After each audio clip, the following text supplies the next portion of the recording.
മറ്റുള്ളവരുടെ വണ്ടി പിടിച്ചെടുക്കുന്ന സമയത്ത് അത് നിങ്ങൾ ഫൈൻ അടിച്ചോ അല്ലെന്നുണ്ടെങ്കിൽ വണ്ടി പിടിച്ചോണ്ട് പോക്കോ എന്ത് വേണമെങ്കിലും നിങ്ങൾ ചെയ്തു. പക്ഷേ വണ്ടി പിടിച്ചോണ്ട് പോകുന്ന സമയത്ത് ആ വണ്ടി ഒരു മനുഷ്യൻ്റെ കഷ്ടപ്പാടാണ് അല്ലെന്നുണ്ടെങ്കിൽ ആ ഒരു മനുഷ്യൻ്റെ ഡ്രീമാണ് എന്നൊന്നും ചിന്തിക്കാതെ വല്ല കാട്ടുമുക്കിലൊക്കെ കൊണ്ടിട്ടിട്ട് അത് പോച്ചയും കയറി കാടും കയറി തുരുമ്പിച്ച് നാശക്കോടാലിയായിട്ട് അവസാനം കാണേണ്ട അവസ്ഥയുണ്ടല്ലോ, അതൊക്കെ ഭയങ്കര പരിതാപകരമാണ്. നിങ്ങൾ പിടിച്ചോണ്ട് പോകുന്നതിന് കുഴപ്പമില്ല, നിങ്ങൾ ഫൈൻ അടിക്കുന്നതിന് കുഴപ്പമില്ല, അതൊക്കെ ഗവൺമെൻറ് റൂളാണെന്ന് പറയാം. പക്ഷെ ഒരു മനുഷ്യൻ്റെ വണ്ടി പിടിച്ചോണ്ട് പോയിട്ട് അത് കാട് കയറുന്ന രീതിയിൽ അല്ലെങ്കിൽ തുരുമ്പിക്കുന്ന രീതിയിൽ അത് ഇടുക എന്ന് പറയുന്നത് നിങ്ങളൊന്ന് ആലോചിക്കുക. കഴിഞ്ഞ ദിവസം ഞാൻ കണ്ടൊരു വീഡിയോ ആണ്, JCB ആ ചേട്ടൻ അതിനകത്ത് കയറി കരയുവാണ്. ശരിക്കും പറഞ്ഞത് എത്ര ലക്ഷം രൂപയുടെ വണ്ടിയാണ്, ഓരോ ഫൈനിൻ്റെ കാര്യവും പറഞ്ഞിട്ട് വണ്ടി പിടിച്ചോണ്ട് പോവുക. ആ വണ്ടി പിടിച്ചോണ്ട് പോയിട്ട് പുള്ളി പറയുന്നു 15 ദിവസത്തേക്ക് വേണ്ടിയിട്ട് വണ്ടി കൊണ്ടിട്ടതാണ്, പുള്ളി തന്നെ കൊണ്ടിട്ട് കൊടുത്തതാണെന്ന്. വണ്ടി 15 ദിവസം കഴിഞ്ഞ് ഇറക്കാമല്ലോ എന്ന് വെച്ചിട്ട്, എന്നിട്ട് 5 വർഷമായിട്ടും വണ്ടി ഇറക്കാൻ പറ്റിയിട്ടില്ല. അവസാനം ആ JCB കാടും പിടിച്ച് തുരുമ്പിച്ച് നാശക്കോടാലിയായിട്ട് അതവിടെ കിടക്കുന്നു. ഗവൺമെൻറ്റിന് എന്താ പ്രയോജനം? അങ്ങനെ ഒരുത്തൻ്റെ വണ്ടി ലക്ഷങ്ങൾ മുടക്കി ഒരുത്തൻ മേടിച്ച് കടവും ലോണും കാര്യങ്ങളും ഒക്കെ ഉണ്ടാക്കിയിട്ട് എടുത്തൊരു വണ്ടി കാട് കയറുന്ന രീതിയിൽ അല്ലെങ്കിൽ തുരുമ്പിക്കുന്ന രീതിയിൽ കൊണ്ടിട്ടിട്ട് ഗവൺമെൻറ് എന്ത് പ്രയോജനം?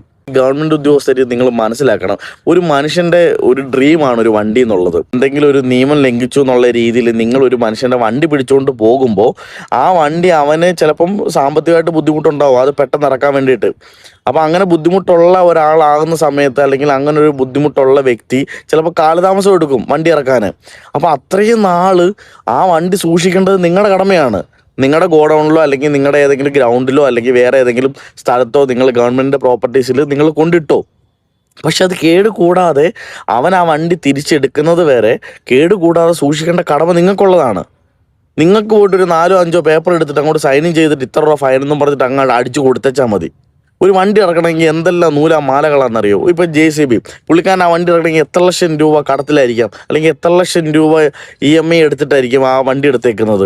അല്ലെങ്കിൽ പുള്ളിക്കാരൻ്റെ ഫ്യൂച്ചറിൽ അല്ലെങ്കിൽ പുള്ളിക്കാരൻ്റെ ജീവിതം രക്ഷപ്പെട്ടെന്ന് വിചാരിച്ചിട്ടായിരിക്കും പുള്ളിക്കാരൻ ഇടവും മേടിച്ചിട്ടായിരിക്കും ഒരു വണ്ടി എടുത്തത്. അതിങ്ങനെ നാശക്കോടാലി ആയിട്ട് ആ മനുഷ്യൻ്റെ കരച്ചിൽ കണ്ടു കഴിഞ്ഞാൽ ശരിക്കും നമ്മുടെ ആരുമല്ല, പക്ഷെ ആ മനുഷ്യൻ്റെ കരച്ചിൽ കണ്ടു കഴിഞ്ഞാൽ സഹിക്കത്തില്ല. അമ്മാതിരി ഒരു ദ്രോഹമാണ് ചെയ്തത്. ഇതുപോലൊക്കെ എത്ര ആൾക്കാരുടെ വണ്ടി എന്തോരം വണ്ടിയെ പിടിച്ചിട്ടേക്കുന്നതെന്നറിയോ? നിങ്ങൾ പിടിച്ചിടുന്നതിനോ അല്ലെങ്കിൽ കുറ്റം ലംഘിച്ചു കഴിഞ്ഞാൽ ഫൈൻ അടയ്ക്കണം, അതിന് ആരും ഒരു തെറ്റും പറയുന്നില്ല. പക്ഷെ ആ ഫൈൻ അടയ്ക്കാൻ ചിലപ്പം അന്നേരം നിവൃത്തി കാണത്തില്ല, അത് നിങ്ങൾ മനസ്സിലാക്കണം. അപ്പം അവൻ തിരിച്ച് അവൻ്റെ വണ്ടി എടുക്കുന്നത് വരെ അത് സൂക്ഷിക്കേണ്ട കടമ നിങ്ങളുടെയാണ്.